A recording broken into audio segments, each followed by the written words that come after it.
ও বাবা, এটা কি করছো? ও পেনগুলোতে আমার নামগুলো লিখছি। কাল 5th সেপ্টেম্বর তো আমার ইম্পর্টেন্ট ওকেশন টিচার্স ডে। তো টিচার থেকে ভালোবাসা নিব।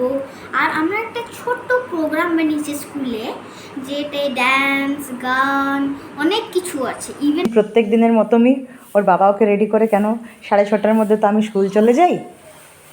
তাই আজ ও বাবা খুব এক্সাইটেড টিচার্স ডেতে। ও টিচার্সদের জন্য গিফটস নিয়ে যাবে, তাই ও খুব হ্যাপি। আর প্রত্যেক দিনের মতনই ওর বাবা ওকে রেডি করে।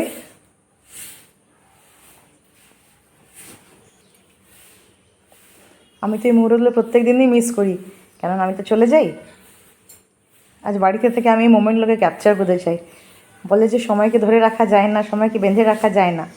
অনেক কিছু আমি মিস করেছি। এবার আমি মনে করি যে প্রত্যেকটা মুহূর্ত সময়কে আমি ধরে রাখবো। এই ফটোতে, ভিডিওতে প্রত্যেকটা মুহূর্তকে আমি নিজের কাছে বেঁধে রাখবো।